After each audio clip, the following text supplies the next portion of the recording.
여러분들이 좀 이렇게 잘 이해를 해주시고 또 처음에는 우리가 좀 이렇게 잘 못하더라도 나중에 더 이제 자꾸 훈련하고 연습해 나가면서 저도 또 통역으로 또 설교를 전달하는 통역자들도 더 이렇게 하나님께서 성령 안에서 하나 되게 하시고 그런 능력들도 또 주실 줄로 믿습니다. 기도해 주시기 바랍니다.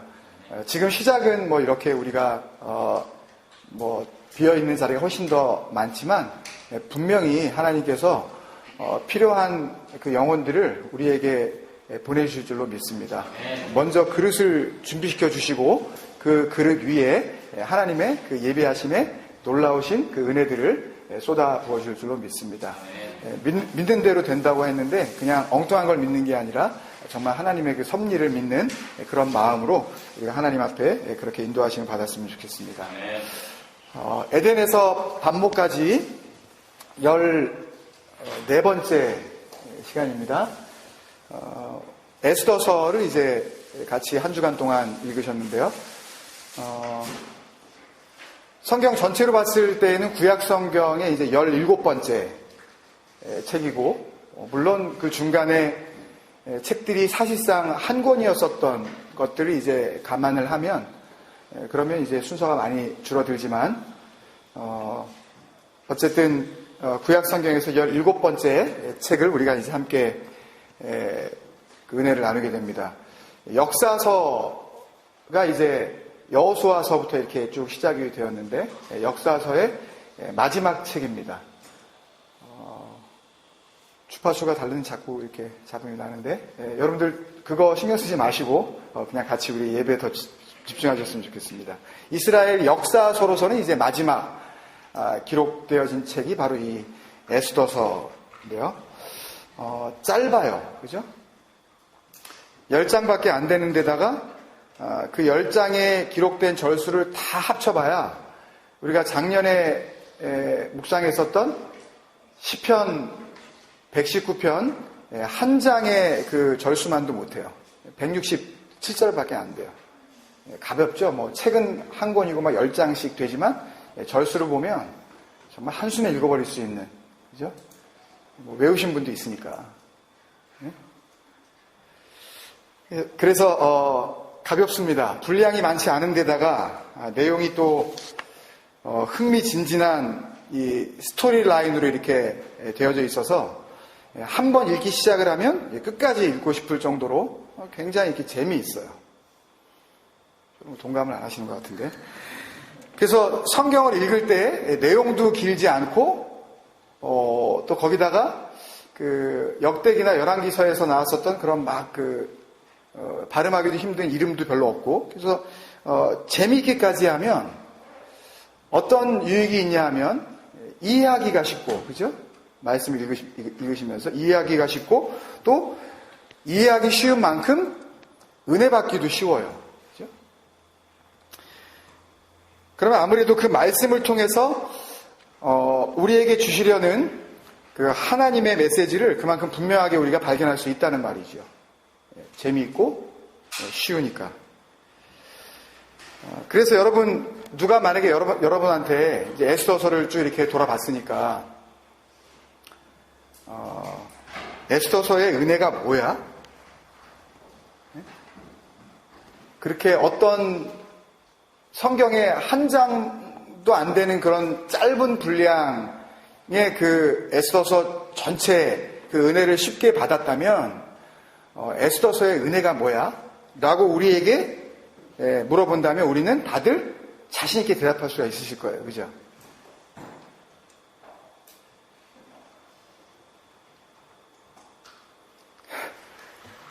설교자는 진땀이 나면 이렇게 반응이 없으면 모르시겠어요? 아니, 재밌으셨다며요. 짧아서 쉬웠다며요. 은혜 받으셨죠? 또 대답하면 또 그 사람 시킬까봐 또 설교 시간에 제가 아무려면 아무리 제가 자연스럽게 설교를 해도 아무려면 설교 시간에 일어나서 한번 얘기해보라 그러겠어요. 아무렴요. 은혜 받으셨죠? 아멘. 근데 여러분 기억나세요? 은혜가 뭐죠, 여러분? 은혜. 그 약속을 이루어 가시는 하나님의 그 능력. 약속을 밥 먹듯이 배반하는 이스라엘을 도우시는, 배반을 밥 먹듯이 하는 거예요. 이스라엘을 도우시는 하나님의 특별하신 그 손길.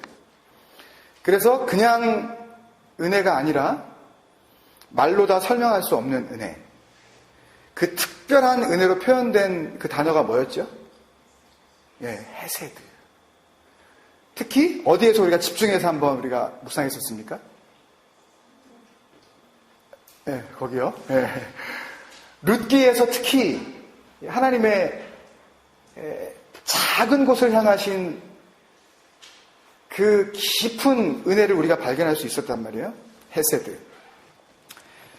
The grace of God that goes beyond common sense. 상식을 뛰어넘는 하나님의 은혜. 그죠? 그 은혜는 사람의 것이 아니라 누구의 것이었어요? 하나님의 것이었단 말이에요. 그 은혜의 주인은 하나님이시란 말이에요. 그분만이 줄 수 있는 은혜. 그게 뭐라고요? 그게 헤세드라고요. 하나님의 것. 하나님께서 직접 그 은혜를 나타내어 주시는 경우도 있지만 누구를 통하지 않고 직접 하나님께서 은혜를 막 능력으로 나타내 주시는 경우도 있지만 많은 경우에 원래 하나님의 것인데, 아니 하나님만이 보여주실 수 있는 건데, 근데 그 헤세드의 은혜를 많은 경우에 사람을 들어서 이렇게 흘려 보내주셔요. 그를 통해서 나타내 보내주신다고요. 가까운 예를 들면 지난주에 나눈 에스라서와 느헤미야서가 존재할 수 있었던 이유, 에스라서와 느헤미야서가 존재할 수 있었던 이유 뭐예요? 이스라엘 백성들이 돌아왔어야만 해요. 그죠? 에스라서와 느헤미야서는 포로되었다가 돌아온 백성들이 어떻게 눈에 보이는 성전을 지어가는지에 대한 기록 아니었어요?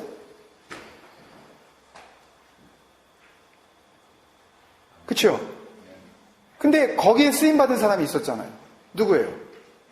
예, 페르시아 바사의 왕 고레스. 고레스? 예. 고레스 왕이 하나님께 쓰임을 받았는데, 그렇지만 고레스 왕이 은혜를 베푼 것이 아니라 사실은 고레스 왕의 위에서 역사하시는 하나님의 그 헤세드의 은혜가 고레스 왕을 통하여서 나타난 것 뿐이잖아요. 그죠? 그래서 거기에 그렇게 되어 있었죠. 그 에스라서에. 하나님께서 이방나라 바사의 고레스 왕의 마음을 어떻게 하시니? 감동시키심에. 이게 중요하다고 그랬잖아요. 감동시키심에. 이게 뭐겠어요, 여러분? 감동시키시는 상식을 뛰어넘는 하나님의 은혜. 그 헤세드의 은혜. 보이지 않는 하나님의 그 헤세드의 능력이 드러난 게 아니에요. 그죠? 그러니까 사실은 이스라엘 백성들을 막 풀어줍니다.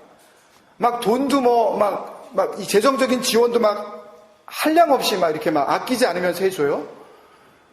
그리고 성전 지으라 그래요. 성벽도 다시 재건시켜줍니다. 예루살렘을 완전히 회복시켜준 고레스 왕이 사실은 눈에 드러나지만 그 일에 대해서 영광을 받을 존재는 고레스 왕이 아니라 그를 통하여 은혜를 흘려주신 누구? 그렇죠. 헤세드의 그 원래 주인이신 하나님께서 영광을 받으셔야 되는 거죠. 그 진리를 우리가 발견해야 되는 거죠. 이렇게 성경은 우리에게 은혜가 뭔지, 또 그 은혜가 누구의 것인지를 설명해 주고 있단 말이죠. 다시 말씀드리면 성경은 거의 예외 없이 거의 매번 그 은혜의 출처, the origination of the hesed, 그 헤세드의 출발이 어디냐? 그것이 바로 하나님이라는 것을 분명히 기록하고 있어요. 그게 뭐예요? 그게 성경이에요. 그래야만 돼요. 그래야 성경이라고요, 여러분. 그죠?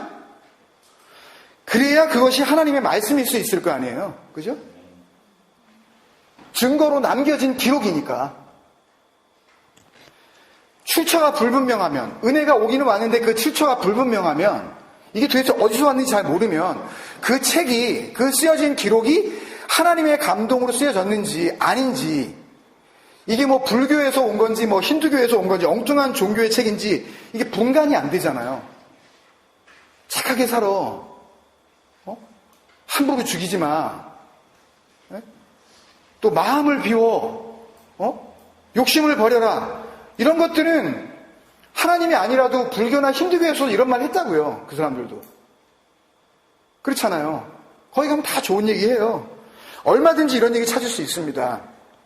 그래서 이게 정말 하나님이 말씀하신 게 맞는지, 예수님이 말씀하신 게 맞는지, 이게 하나님께서 역사하신 게 맞는지 기록된 증거가 필요한 거 아니에요. 기록된 증거. 여러분 잘 들으셔야 돼요. 여기서 포인트를 그냥 놓치시면 오늘 말씀 그냥 뭐 들으나 마나 한 얘기가 그냥 사람의 얘기가 돼버립니다, 여러분. 정신 똑바로 차리세요. 근데 문제는요, 여러분. 여러분께서 성경의 한 책으로 지금 분명히 읽으셨어요. 뭐를? 지난 한 주간 동안. 에스더서를. 또 은혜도 받으셨어요? 그런 이 에스더서에 단 한 번도 그 증거가 없단 말이에요.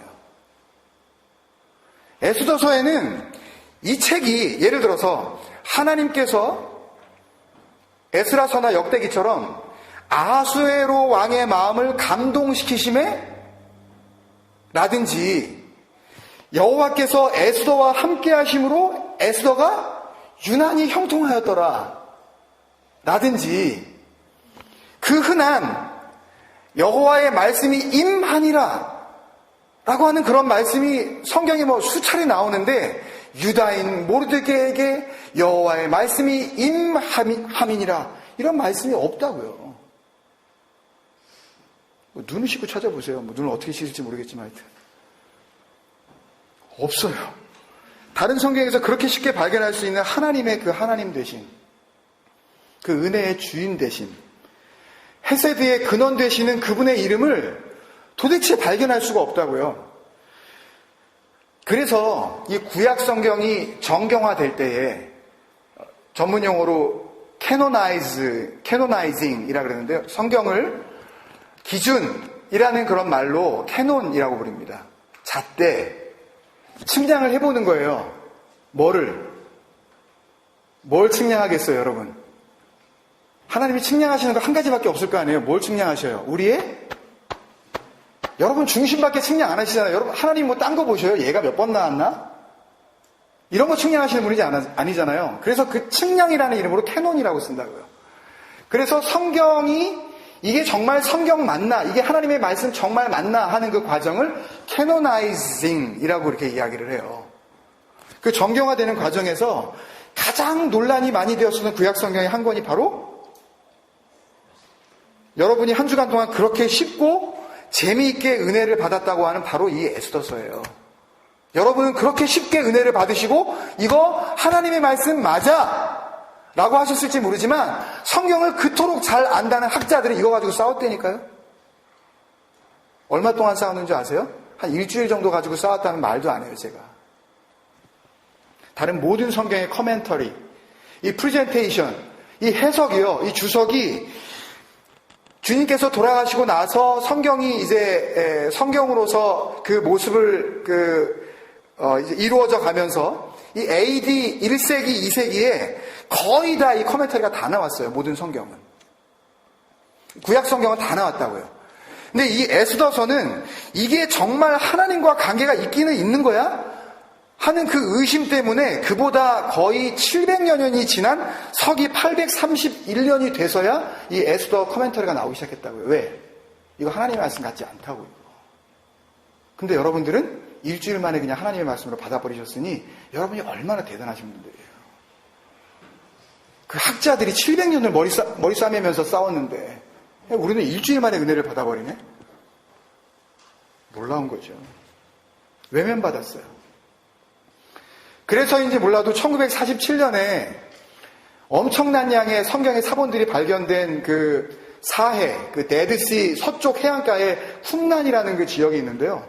거기에서 총 202개의 엄청난 양의 이 성경을 갖다 이제 이렇게 기록한 이 카피본들이 발견이 됐는데 창세기에서부터 말라기까지 다 나왔어요. 근데 뭐만 없는 줄 아세요? 뭐만 없겠어요? 질문이 뻔하죠. 에스더서만 없었어요. 이유가 뭘까요? 뭐 또 다른 이유가 있었을지 모르지만 소위 이 정통 유대교에서조차 구약 성경이 하나님의 말씀 맞다라고 하는 이 정통 유대교에서조차 에스더서에 대한 시선이 그렇게 좋지 않았다는 이야기예요. 다른 거를 다 사본을 만들어가면서 에스더서 사본을 갖다가 놓고서 쓸까 말까를 고민하다가 근데 우리는 은혜 받았다니까요. 그렇다면 느헤미야서까지 그 흔했던 제사, 끊임없이 나왔던 그 하나님의 관심이 온통 집중되어 있는 것 같아 보이는 그 성전, 또는 뭐 애만 안 생기면 바로 그냥 이렇게 막 무릎 꿇었었던 그 수많았었던 그 기도들, 율법, 심지어는 이게 정말 하나님의 것이 맞는지 안 맞는지를 증명해 줄 수 있는 정말 가장 중요한 증거가 되는 여호와 하나님, 이런 기록이 전혀 없는 이 책에서 우리가 받았다고 하는 그 은혜, 여러분이 한 주간 동안 읽으시고 누리셨다고 하는 바로 그 은혜, 그 은혜가 어떻게 하나님으로부터 온 것인지 증명할 수가 있겠냔 말이죠. 여러분. 엉뚱한 은혜를 붙잡으면 그 붙잡은 은혜로 말미암아 우리는 하나님 앞에 심판을 받잖아요. 내가 은혜라고 생각하는 거 잡았으니까 너 그거라도 잡았니? 하고 해주시는 하나님이 아니라 엉뚱한 은혜를 잡고 있는 자들을 심판하시는 하나님이시란 말이에요. 아, 됐고 하여튼 나 은혜 받았으니까 나 은혜 받은 거 맞아 라고 하기에는 우리가 품어야 할 진리와 생명은 그렇게 가벼운 게 아니잖아요. 여러분 생명이 그렇게 가벼운 거예요? 예? 그렇지 않잖아요. 내 생명이 그렇게 값이 없는 겁니까? 되든 말든. 그게 하나님의 것이든 아니든 상관없어. 그냥 이대로 살다 갈래 라고 할 만큼 그렇게 값어치가 없는 거냐고요. 여러분 생명이요. 아니잖아요. 그래서 사실 이것을 증명할 수 있는 근거는 에스더서 곳곳에 엄청나게 숨겨져 있습니다. 마치 땅에 감추인 보화처럼 엄청난 양의 하나님의 감추이신 보배가 그 안에 담겨져 있다고요. 근데 그걸 다 밝힐 수는 없고 오늘은 그 중에 가장 핵심적인 두 가지만 살펴보고 말씀을 정리하도록 하겠습니다. 첫 번째 증거는 에스더서 2장 9절 그리고 2장 17절, 5장 2절에서 발견할 수가 있는데요. 먼저 2장 9절을 보면 에스더는 왕의 이 조서와 명령에 의해서 왕궁으로 이제 여러 이 아가씨들 중에 이제 선택되어져서 이제 뽑혀갑니다. 그리고 궁녀를 주관하는 이 왕의 내시, 이 킹스 유넉, 이 왕의 내시인 헤게에게 은혜를 얻네요. 내시가 은혜를 베풀어요. 이방인의 궁전에 있는 내시가. 2장 9절입니다. 헤게가 이 처녀, 누구겠어요? 에스더를 좋게 보고 눈이 열린 거예요. 뽑힌 수많은 그 처녀들 가운데 유독 한 처녀를 좋게 볼 수 있는 토브, 보기에 좋았다 라는 이런 마음을 갖게 하는 역사가 지금 일어나고 있는 거예요. 이 내시에게 좋게 보고 뭐를 베풀어요? 은혜를 베풀어요. 몸을 정결하게 할 물품과 일용품을 고추며 또 왕궁에서 의뢰 주는 7 궁녀를 주고 에스더와 그 궁녀들을 후궁 아름다운 처소로 옮기더라. 이때 에스더가 헤게를 통해서 은혜를 얻었다고 할 때 이 은혜가 무슨 은혜였겠습니까, 여러분? 우리가 계속 집중하고 있는 헤세드, 상식을 뛰어넘는 은혜. 사람으로서는 이해할 수 없는 그 은혜. 또 2장 17절과 5장 2절에 보면 에스더가 아하수에로 왕의 특별한 사랑을 받는 장면이 나오는데요. 2장 17절. 왕이 모든 여자보다 더 사랑함으로 누구를? 에스더를. 그가 모든 처녀보다 왕 앞에 뭘 받아요? 더 은총을 얻은지라. 더 은총을 얻은지라. 왕이 그의 머리에 관을 씌우고 와스디를 대신하여 왕후로 이제 퀸이 됐어요. 사문 후에. 또 5장 2절에 보면 에스더가 왕 앞에 똑같은 말, 더 은총을 얻은지라. 그냥 은총이 아니라 그 앞에 뭐가 붙어요? 더 은총. 그때의 표현도 역시 뭐겠어요, 여러분? 자신있게 대답하세요, 여러분. 헤세드예요. 그때도 또 헤세드예요. 여기에는 가뜩이나 이중 강조용법이 쓰여졌는데요. 이중 강조용법. 원문에 보면 헤세드 하네라고 이렇게 돼 있어요. 헤세드에다가 뭐가 하나 더 붙어 있어요. 헤세드 하네라고 돼 있는데 이 하네도 헤세드와 어원이 사실상 같아요. 그러니까 헤세드 헤네는 헤세드 헤네, 은혜 명사 두 개를 갖다 연달아 쓴 거예요. 좋고 또 좋고 이런 의미예요. 은혜 위에 뭐겠어요? 은혜. 한량없는 은혜. 감당하지 못할 그 은혜. 말로는 다 설명할 수 없는 엄청난 은혜. 지금 에스더 위에 이런 은혜가 내려집니다, 여러분. 그 모든 혜택이 헤세드, 누구로부터 나오고 있다는 이야기예요? 누구로부터? 헤세드의 주인이신 바로 그분으로부터. 누구도 그런 헤세드를 줄 수가 없어요. 그 주인은 한 분이시라고요. 아멘? 아멘. 그 은혜의 통로는 얼마든지 변할 수 있어요. The passage of the hesed can be changed all the time. 언제든지 바뀔 수 있어요, 통로는. 근데 통로는 통로일 뿐이에요.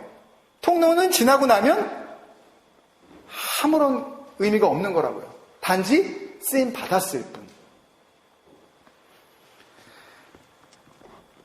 내시를 들어서 쓰실 수도 있는 거고, 이방인을 들어서 쓸 수도 있는 거고, 왕을 들어서 마음대로 하나님께서 사용할 수도 있는 거예요. 그렇지만 믿음의 눈을 열면 그들 위에 역사하시는 누가 보여야 돼요? 하나님이 보이는 겁니다. 할렐루야.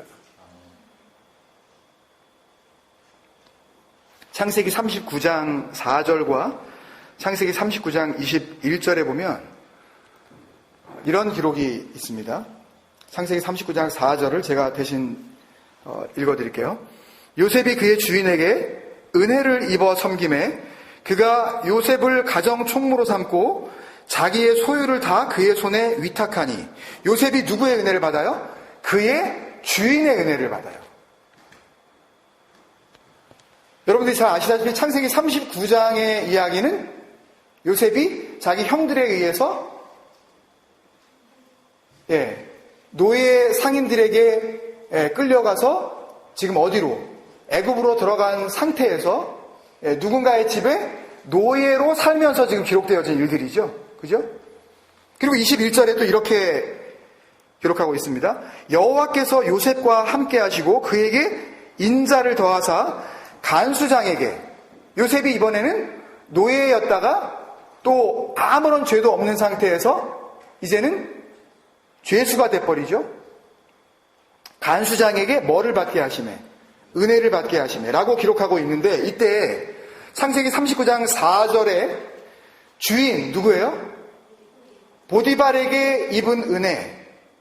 그리고 39장 21절에 감옥 안에 있으면서 그 감옥 안에 있는 간수장을 통하여 요셉에게 더하신 인자. 이게 다 뭐겠어요, 여러분? 헤세드예요. 다른 단어를 쓰지 않으셨어요. 다른 여러 단어들이 있거든요. 자비를 나타내는 다른 단어를 쓰지 않으세요. 혹 그게 보디발이 되었던, 아니면 그게 감옥을 지키는 간수장이 되었던, 그게 유대 사람이 되었던, 애굽 사람이 되었던, 그 사람이 페르시아 사람이 되었던, 그 사람이 환관이 되었던, 아무 상관이 없다고요. 가리지 않고 사용하시는 하나님.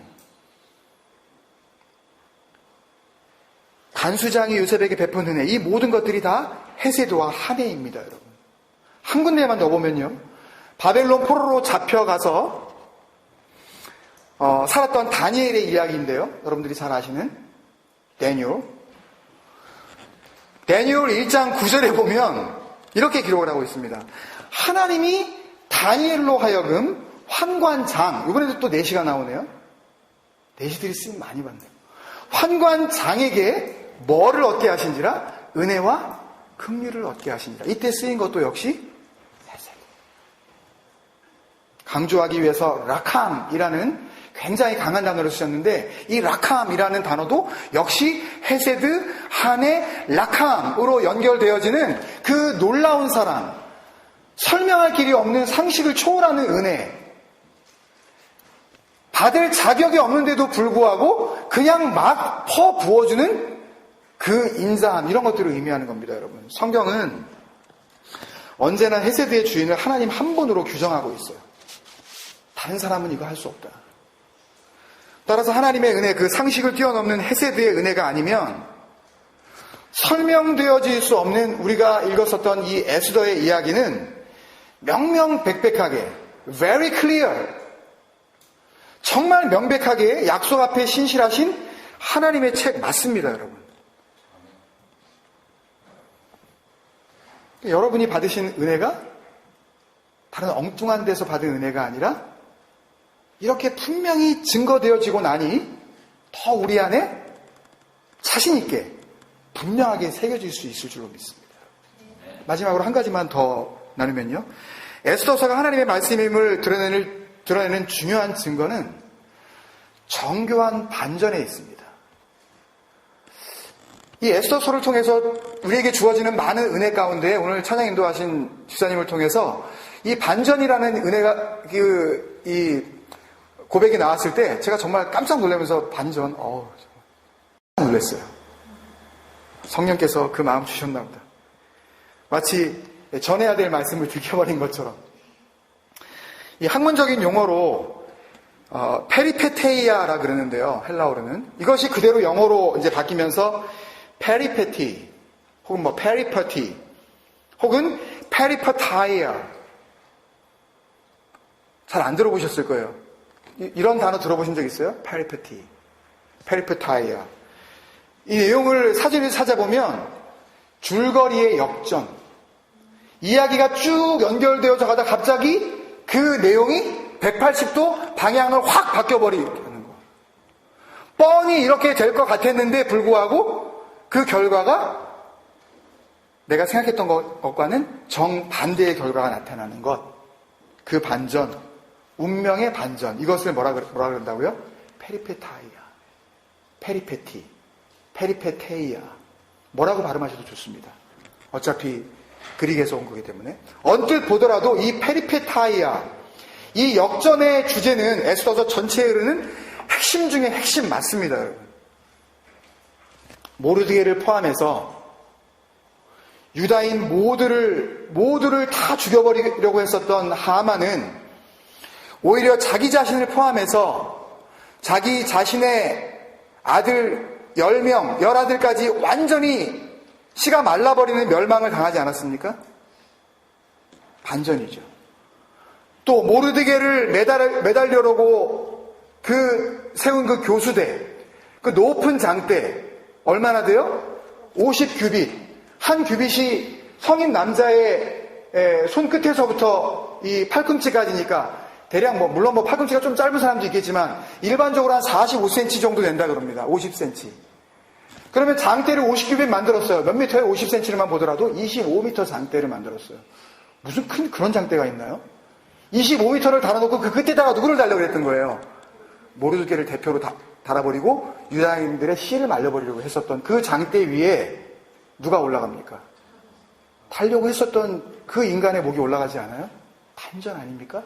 반전의 하이라이트입니다. 에스더서 전체를 이끌고 있는 아주 이 정교한, 아주 이 디테일하고 너무너무나도 어큐러트한 이 역전이 어떻게 가능할까요? 일어나는 모든 사건이 반전에 반전을 거듭하면서 우연의 연속으로 어쩌다 보니까 계속해서 그냥 그런 쪽으로 그냥 일어난 거야. 하필이면 전부 다 어떤 방향으로? 유다인들에게 유리하고 안전한 쪽으로 흐르고 있는 그 우연의 일치는 도대체 뭐냐고요? 그 방향은 뭐냐고요? 겉으로 보기에는 우연의 일치가 연속되어지는 겁니다. 계속해서 사건의 전개가 결국 일정한 방향으로 가는 겁니다. A certain direction. 흐트러짐 없이 반전이 일어날 때마다 그 반전의 방향은 한 방향으로 계속해서 향하고 있어요. 그렇게 한 방향으로 계속해서 반전이 이루어지고 있다면 여러분 한번 생각해 보세요. 그것은 오히려 우리의 삶이 우리 마음대로 얼마든지 여러분은 여러분의 삶을 통제할 수 있을 것 같다고 생각하실지 모르지만 우리의 삶은 근본적으로 우리의 삶 전체를 어떤 한 방향으로 이끌고 있는 인간 통제 밖에 우리의 힘 밖에 또 다른 힘이 있다는 것을 증거해 주는 것 아닙니까, 여러분? 성경이 증거하는 하나님은 바로 페리페타이아의 하나님이 분명합니다. 나 자신을 보면 알 수 있죠. 죽을 수밖에 없는 우리를, 아니 이미 허물과 죄로 죽어버린 우리를 에베소서 1장은 분명히 우리에게 이렇게 이야기합니다. 니네들에 대해서 한번 얘기해볼까? As for you, you were dead. You are dying 아닙니다. 너희들 죽어가고 있어가 아니라 너희들 죽었어. 선포하시잖아요. 너희들 끝났다고, 소망이 없다고. 이제 너희들에게는 뭐 때문에? In your transgression and sins. 너희의 그 허물과 그 많은 죄로 인해서 너희는 이미 없는 목숨이야. 근데 죽은 우리를 어떻게 하셔요? 살려내시네? 이게 뭐예요? 페리페타이아. 이게 반전이 아니고 뭡니까, 여러분? 이런 큰 반전이 어디 있냐고요? 죽었는데 살려내시는 반전. 사실 의로울 게 하나도 없는데 그런 우리를 뭐라 그러셔요? 너 의로워. 그 하나님은 페리페타이아의 하나님 아니시냐고요, 여러분. 성령을 받은 후에 베드로가 사람들 앞에서 감히 입을 열어 학식도 없다고 생각한 그 베드로가 수많은 사람들 앞에서 설교를 막 해버리지 않습니까? 사도행전 2장 36절에 이렇게 나오죠. 너희는 그를 죽였지만 너희가 십자가에 못 박은 이 예수를 하나님께서 살리셨을 뿐만 아니라 그대로 그 정도의 반전이 아니다. 세상 모든 영광을 받으실 주와 그리스도가 뭐예요? 죽음 가운데 구원을 이루어 주실 바로 그분, 메시아가 되게 하셨느니라. 십자가의 사형수를 십자가에서 그렇게 처참하게 그냥 끝났는데 그 죽음을 이기시고 온 세상의 메시아 되게 하시는 하나님의 페리페타이아. 성경 전체가 바로 그 예수님에 대한 증거가 분명히 맞다면 요한복음 5장 39절 말씀, 너희가 성경에서 영생을 얻는 줄 알고 성경을 묵상하거니와. 이것은, 이 모든 성경은 누구에 대하여? 나에게 대하여 증거하는 것이다 라고 하신 말씀을 정말 여러분들이 믿는다면, 그렇다면 그 구원의 대역사를 위해서 오늘도 저와 여러분 안에서 성실하게 신실하게 일하시는 하나님은 페리페티아의 하나님 맞는 거 아닙니까, 여러분? 그런데 여러분, 이 놀라운 에스더서의 이 운명의 역전 구조는 처음부터 끝까지 잔치를 중심으로 시작되고 잔치를 중심으로 완성이 되고 있습니다. 1장, 2장은 왕의 잔치, 여왕의 잔치, 왕후의 잔치예요. 3장은 하만과 왕의 잔치입니다. 5장, 7장은 에스더의 잔치예요. 잔치가 점점점 반전을 이루고 있는데 8장에 가서는 모르드게가 잔치를 열고 9장에 가서는 유대인의 잔치로 에스더서가 마무리가 되어집니다. 구약 성경 전체에 흐르고 있는 이 잔치, 아니 성경 전체에 흐르고 있는 이 잔치, 이 미시테라고 하는 이 단어가 구약 성경에만 43번 나오는데요. 성경의 한 장보다도 작은 이 한 책 안에 자그마치 이 미시테, 마시자, 먹자, 누리자, 인조이하자, 기뻐하라 라고 하는 이 미시테라는 단어가 몇 번 나오는지 아세요? 20번 나옵니다. 43번 구약성경을 통해서, 전체 39권의 구약성경을 통해서 겨우 43번 나오는 그 뮤지테라는 단어가 이 작은 책 안에 20번이나 집중되고 있다면 이 책은 무슨 책이에요? 잔치의 책인 줄로 믿습니다.